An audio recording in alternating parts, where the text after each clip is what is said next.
Alam mo bang may isang simpleng galaw, isang tahimik pero makapangyarihang desisyon na pwedeng tuluyang putulin ang kontrol ng toxic na tao sa'yo? Isang beses mo lang itong gawin at di ka na nila ulit gagalawin sa parehong paraan. Bakit? Dahil hindi nila kayang labanan ang taong hindi na nagbibigay ng reaksyon. Hindi nila kayang manipulahin ang taong hindi na nagpapaliwanag, hindi na nagpapakumbaba sa maling tao, at hindi na nagbibigay ng access sa kanyang kapayapaan. Sabi ni Seneca, isang Stoic philosopher, lahat ng inis natin sa iba ay salamin ng sarili nating kailangang ayusin. Oo, minsan ang mga taong naiirita tayo ay hindi lang basta istorbo, sila ang nagsisilbing salamin. Ipinapakita nila kung saan tayo mahina, kung saan tayo masyadong nagbibigay, kung saan natin kailangang humiwalay. Pero ito ang hindi laging sinasabi ni Seneca. May mga taong sadyang mahusay manggulo, mga taong sanay mang-gaslight, mang-control, at manggamit ng emosyon. At ang totoo, kung bakit paulit-ulit silang nakakabalik sa buhay mo, ay hindi dahil sa pagmamahal o katapatan, kundi dahil umaasa kang magbabago pa sila. Pero anong mangyayari kung itigil mo na ang reaksyon? Paano kung piliin mo na lang manahimik, lumayo, at itigil ang pagpapaliwanag? Yun ang pag-uusapan natin ngayon. Kaya kung nakarelate ka na sa umpisa pa lang, like mo na ito, subscribe para sa mas maraming Stoic wisdom para sa mga Pinoy, at comment ng tama na kung handa ka nang bumitaw sa toxic cycle. Simulan na natin. Number 1. Hindi ka addicted sa peace, addicted ka sa pag-asa. Akala mo ba kaya mo pa sila tinitiis dahil mahal mo sila? Hindi. Ang totoo, hindi na ito tungkol sa pagmamahal. Hindi na rin ito tungkol sa loyalty. Ang matagal mo nang kinakapitan ay pag-asa. Isang tahimik pero mapanganib na uri ng pag-asa. Yung pag-asang balang araw, magbabago rin sila. Pero habang umaasa ka, ikaw ang unti-unting nauubos. Umaasa kang magbabago sila. Umaasa kang kung sapat ang ibibigay mong pangunawa, pagpapasensya at kabutihan, darating din ang araw na matatauhan sila, na mapapansin din nila kung gaano ka kaalaga, katingin sa kanila, kaloyal sa kabila ng lahat. Na isang araw, gigising sila at sasabihing, "Oo nga, mali ako. Ikaw pala ang totoo." Pero hindi dumadating yung araw na yon, di ba? Dahil ang problema, hindi sila nalilito. Hindi sila malabo, malinaw sila, klaro sila sa ginagawa nila. Alam nila ang epekto sa'yo. Alam nila kung kailan ka bibitawan at kailan ka muling hihilahin pabalik. Ayaw lang talaga nilang magbago. At ikaw, umaasa ka pa rin. Umiikot ka sa cycle ng baka sakali. Baka sakaling sa susunod, makinig na sila. Baka sakaling pag nagpakumbaba ka pa, maayos na rin. Pero habang umaasa ka, ikaw ang unti-unting nauubos. Ito ang mapait na totoo na tinuturo ng Stoic philosophy. Hindi mo kontrolado ang ibang tao. Hindi mo hawak ang isip nila, ang desisyon nila, ang emosyon nila. Ang kontrolado mo lang ay ang sarili mong reaksyon. Kaya habang pinipilit mong maging mas mabait, mas matiisin, mas maunawain, pero sila pa rin ay pareho, kailangan mong tanungin ang sarili mo. Hanggang kailan mo papayagang saktan ka sa ngalan ng isang pag-asang hindi naman nila tinatrabaho? Sabi nga ni Seneca, "He who looks outside dreams. He who looks inside awakens." Habang tinitingnan mo sila, inaasahan mong sila ang magbago, ikaw ang patuloy na nananaginip. Pero sa oras na ikaw na mismo ang tumingin paloob, doon ka magigising. Doon mo marirealize na hindi mo kailangang suyuin ang taong pinipiling saktan ka. Hindi mo kailangang magpaliwanag sa taong ayaw kang pakinggan. At hindi mo kailangang ipaglaban ang peace sa taong ayaw ng katahimikan. Gusto lang ng kontrol. Ang tunay na kapayapaan ay hindi hinihintay, pinipili. At ang unang hakbang para makuha mo yon ay ang bitawan ang pag-asang magbabago sila. Hindi ka mahina dahil pagod ka na. Malakas ka dahil kaya mo nang pumili ng sarili mo. Kaya bago ka pa muling maubos sa kakaasa, tanungin mo ang sarili mo. Totoo pa ba itong pag-asa ko? O isa na lang itong ilusyon na nakakabit sa takot kong mawala sila? Kapag sinagot mo yan ng tapat, doon magsisimula ang tunay mong kalayaan. Number 2. Pag nag-react ka, ibinibigay mo ang power mo. Napansin mo ba ito? Bakit tuwing may toxic na taong nagsimulang manggulo, ikaw ang unang gustong magpaliwanag? Magsusumamo ka, magpapakumbaba, magtatangkang ayusin ang lahat, pero sa huli, ikaw rin ang lalabas na mali. Bakit ganon? Dahil sa bawat reaksyon mo, lalo na kung galing sa galit, lungkot, guilt o pagkalito, ibinibigay mo ang kapangyarihan mo sa kanila. Sabi ni Seneca, kapag lagi kang nakatingin sa labas, nangangarap ka lang.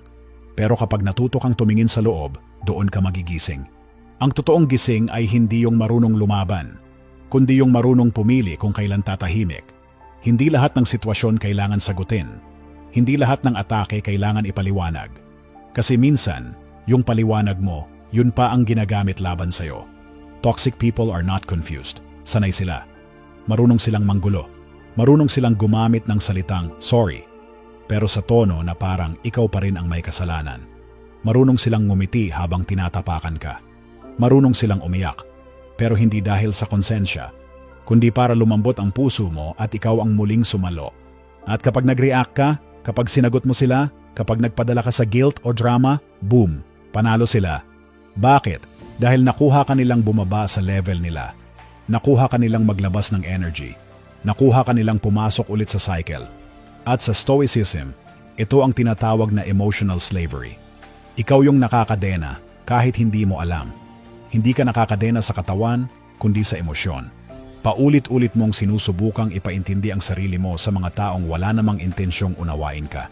Kaya ang tanong, bakit ka nagpapaliwanag sa taong ayaw ka namang pakinggan?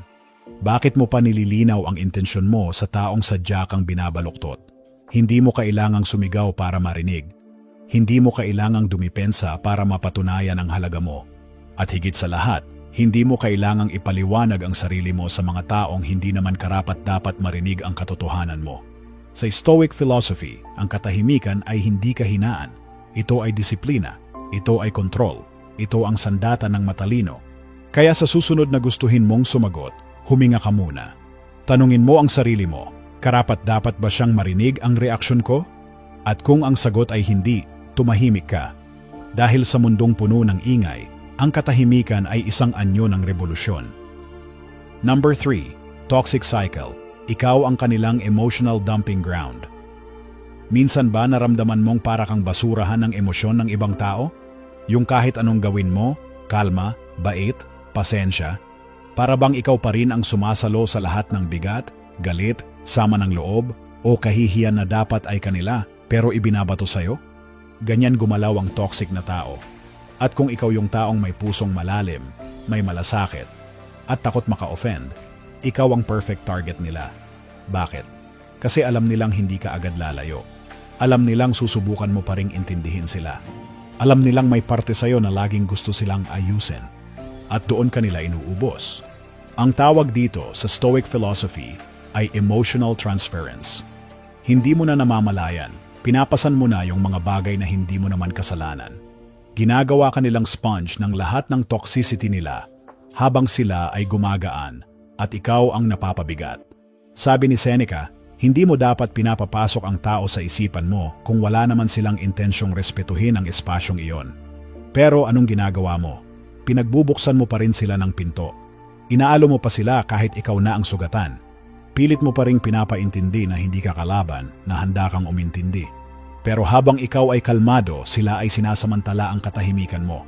Habang nagiging mabait ka, iniisip nila, kaya ko pa itong kontrolin, kaya ko pa itong paikutin.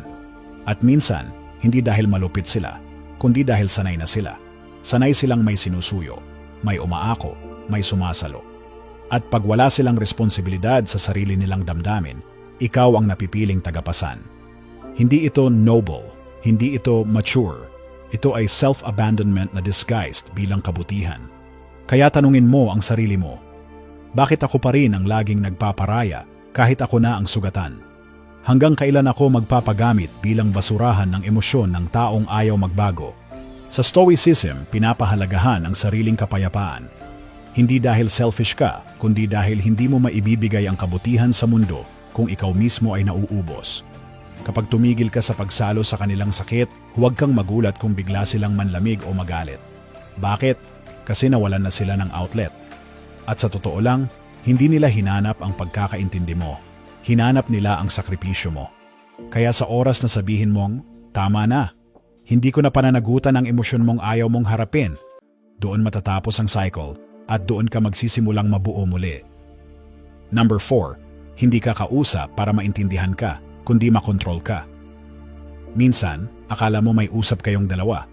Pero sa totoo lang, hindi ka talaga kinakausap para maintindihan. Kinakausap ka para manipulahin, para paikutin, para makuha ulit ang reaksyon mo. Hindi sila naghahanap ng closure. Hindi sila bukas sa malinaw na usapan. Ang gusto lang nila, makapasok ulit sa isipan mo dahil doon sila may kapangyarihan. At kapag nakapasok na sila, diyan ka na naman madadala. Toxic people are not always loud. Minsan, tahimik sila pero tuso. Minsan, simple lang. Isang buntong hininga, isang guilt trip, isang tanong na parang inosente pero may kasamang tusok. Okay ka lang ba? Ang damot mo na ngayon, no? Hindi ka na tulad ng dati. Hindi ito mga concern. Ito ay mga script. At ang layunin ng script na yan, makalikha ng emosyon. Pag pinatulan mo, panalo sila. Pag nag-react ka, nakascore na naman sila ng control. Sabi ni Seneca, ang taong may tunay na lakas ay hindi yung malakas sumigaw, kundi yung marunong magtimpe. Hindi dahil takot siya, kundi dahil kilala na niya ang laro at ayaw na niyang makisali. Ito ang hindi nauunawaan ng maraming tao. Ang katahimikan ay hindi kahinaan. Ito ay control. Ito ay ang pag-decline sa imbitasyon sa isang laro na laging ikaw ang talo. Kapag tahimik ka, walang script silang masusundan. Wala silang pwedeng i-twist. Wala silang pwedeng gamitin laban sa'yo. Wala silang access. Kapag tumahimik ka, napuputol ang script nila. Para silang aktor na naiwan sa entablado, mag-isa. At doon na sila nagsisimulang mabaliw dahil wala na silang mapagkopyahan ng emosyon. Ang stoic na disiplina ay hindi deadma. Ito ay pagkawala ng pakikisama sa gulo. Ito ay intensyong mamili ng katahimikan kaysa sa kaguluhan. At sa panahong ito ng social media, instant replies at toxic communication, ang hindi pag-react ay isa ng psychological rebellion. Kaya tanungin mo ulit ang sarili mo. Ito bang taong ito? Gusto ba talaga akong maintindihan? O gusto lang niyang ulitin ang script para manatili akong kontrolado? Kung ang sagot mo ay control, tahimik ka na lang at doon ka na nagsisimulang manalo. Number 5. Stoic Solution, Psychological Sovereignty. Ito na ang turning point. Kapag nakuha mo ito, mag-iiba ang buong dynamics ng buhay mo, lalo na sa pakikitungo mo sa toxic na tao. Ang tawag dito sa Stoicism ay Psychological Sovereignty. Sa madaling salita, ikaw ang hari o reyna ng isip mo. Hindi sila. Hindi ang emosyon nila, hindi ang opinyon nila, ikaw. Maraming tao ang iniisip na para maging matatag, kailangan mong maging palaban. Na kailangan mong sagutin lahat, depensahan ang sarili mo, at ipaglaban ang side mo palagi. Pero ayon kay Seneca, hindi mo kailangan maging maingay para mapatunayan ang halaga mo. Ang tunay na kapangyarihan ay tahimik. Hindi dahil wala kang boses, kundi dahil kaya mong piliing hindi magsalita para protektahan ang kapayapaan mo. Kailanman, hindi obligasyon ang magpaliwanag. Lalo na sa taong ginagamit lang ang paliwanag mo para kontrolin ka. Lalo na sa taong nakikinig, hindi para makaintindi, kundi para makahanap ng butas. Kapag natutunan mong pumili ng katahimikan, hindi bilang pagtakas kundi bilang disiplina, doon ka magiging untouchable. Tandaan mo, hindi mo kontrolado ang galit ng ibang tao. Hindi mo kontrolado ang narrative na binubuo nila sa isip nila tungkol sa'yo. Pero kontrolado mo kung papatulan mo ba o hindi. At sa tuwing pinipili mong huwag pumatol, hindi ka talo, panalo ka. Masakit sa una, mahirap. Lalo na kung sanay kang magpaliwanag, magsalba, mag-ayos. Pero isipin mo ito, kung sa bawat pagsubok mo na ayusin ang gulo, ikaw lang ang nauubos, solution ba talaga yan o self-sacrifice? Hindi mo responsibilidad ang emosyon ng iba, lalo na kung ginagamit lang nila yan para itali ka sa guilt. Psychological sovereignty means alam mo kung kailan lalaban at kailan lalayo. It means hindi mo na pinapapasok kahit sino sa utak mo kung wala silang respeto para sa kapayapaan mo. Ito ang essence ng stoic mindset. Hindi ka nagiging bato. Hindi ka nagiging manhid. Nagiging matatag ka dahil pinipili mong alagaan ang sarili mong isipan. At sa panahong puro ingay, puro drama, at puro demand sa emosyon mo, ang katahimikan ay hindi kawalan. Ito ay paninindigan. Tanong, may tao ba sa buhay mo ngayon na binibigyan mo pa rin ng access sa utak mo, kahit matagal nang hindi sila karapat-dapat? Kung oo, panahon na para kunin mo uli ang trono. Ang isip mo, emosyon mo at kapayapaan mo, hindi sila pampublikong pag-aari. Ibalik mo sa sarili mo ang kapangyarihan. Number 6. Halimbawa ng tunay na stoic move, hindi ka na nagre-react. Para mas maintindihan mo ang lakas ng katahimikan, hayaan mong ikwento ko sa iyo ang isang totoong halimbawa. May isang babae, tawagin natin siyang Elena.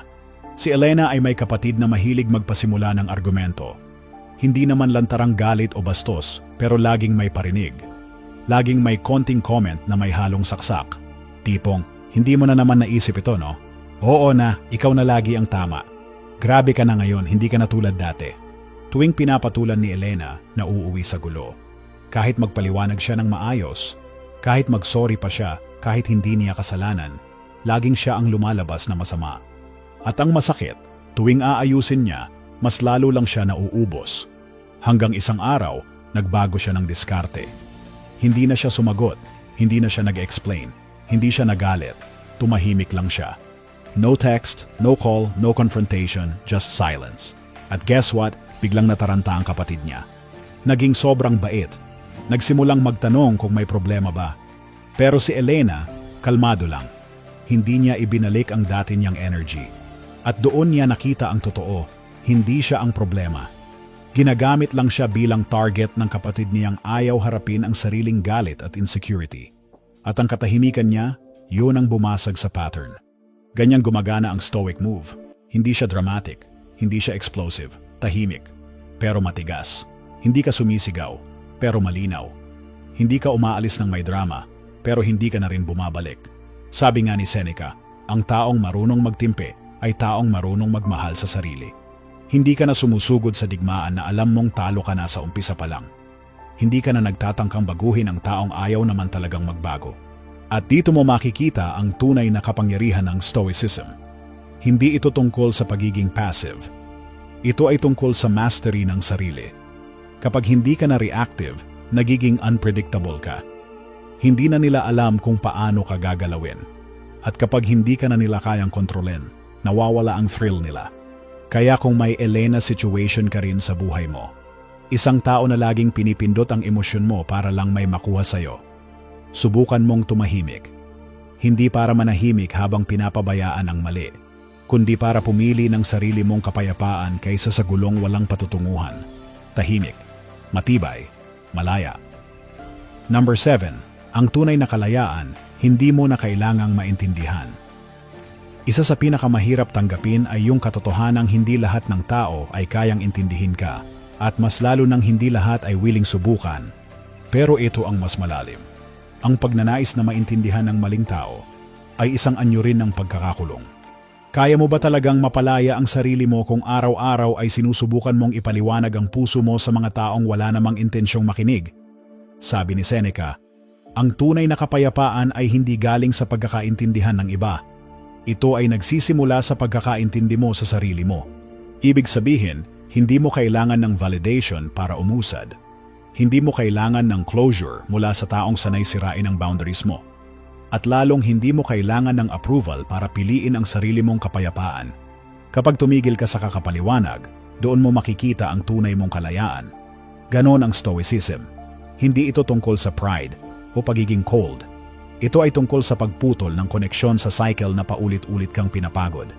Kapag pinili mong tumigil sa pakikipag-usap sa taong nananahimik lang kapag hindi mo na sila pinapansin, kapag pinili mong tumigil sa pagpaliwanag sa taong paulit-ulit pa ring binabaluktot ang intensyon mo, doon ka naglalagay ng hangganan.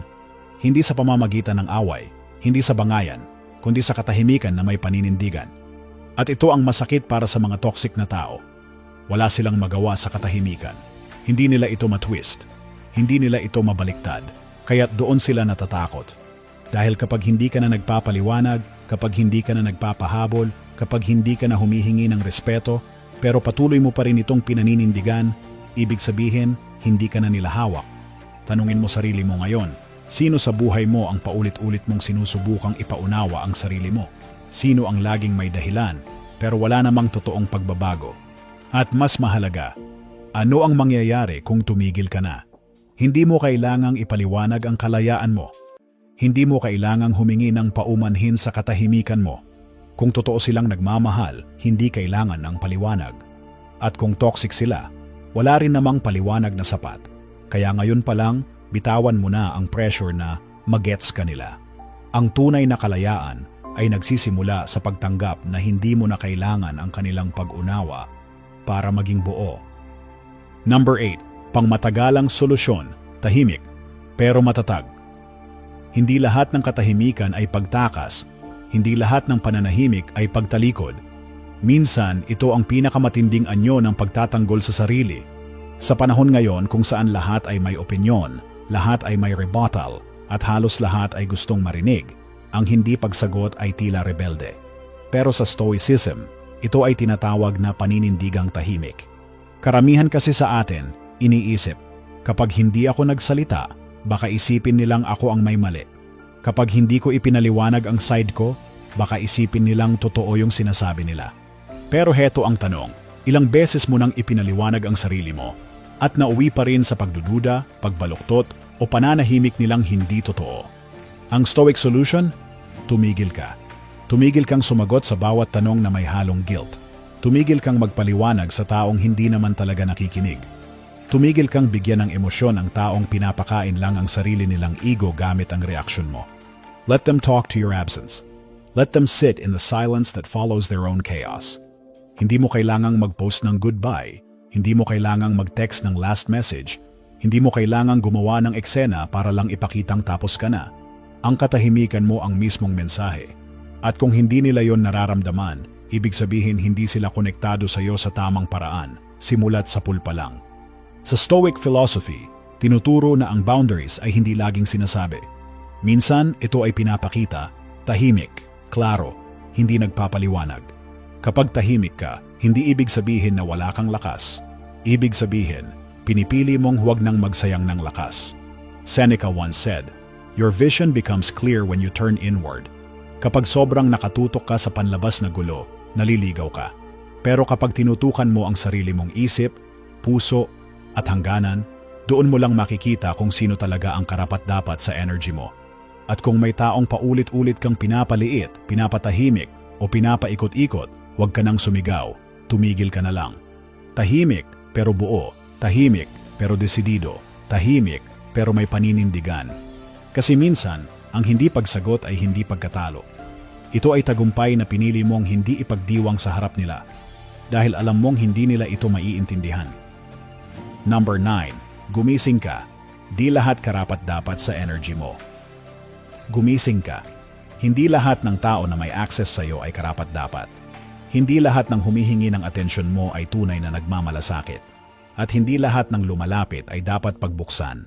Maraming tao ang naguguluhan dito dahil pinalaki tayong maging mabait, mapagbigay, maunawain. Pero ang Stoicism ay nagtuturo ng isang mas malalim na leksyon. Ang pagiging mabuti ay hindi dahilan para hayaan kang abusuhin. Kapag may taong paulit-ulit kang pinaparamdam na kulang ka, kapag may taong ginagamit ang pagiging maunawain mo laban sa'yo, kapag may taong laging nandyan lang kapag may kailangan sila, pero nawawala kapag ikaw naman ang nangangailangan, tanungin mo ang sarili mo, bakit sila pa rin ang inuuna mo? Sabi ni Seneca, hindi lahat ng dapat mong sagutin ay kailangan mong sagutin. Hindi lahat ng laban ay dapat mong salihan. Ang daming tao ang ubos ang energy, hindi dahil pagod sa trabaho, kundi dahil pagod sa pakikipag-connect sa mga taong toxic, inconsiderate, at manipulative. Toxic people thrive on access. Gusto nilang nasa sentro sila ng attention mo. Hindi dahil gusto ka nila, kundi dahil gusto nilang ma-feel ang control. At kung patuloy kang nagpapaliwanag, sumusuyo, nagbibigay ng time at energy, sila ang nananalo. Pero sa sandaling piliin mong tumigil, sa sandaling sabihin mong, hindi na kita bibigyan ng emosyon, doon mo mababawi ang sarili mo. Ang energy mo ay parang ginto. Hindi para sa lahat. Hindi basta-basta pinapasa kung kani-kanino. At lalong hindi ibinibigay sa mga taong ang ambag lang sa buhay mo ay pagod at kalituhan. Kapag pinili mong i-reclaim ang energy mo, kapag pinili mong tumahimik, lumayo, or umiwas sa drama, hindi ka masama. Ibig sabihin lang, gising ka na. At ang paggising ay hindi palaging maganda sa pandinig ng taong sanay kang kontrolin.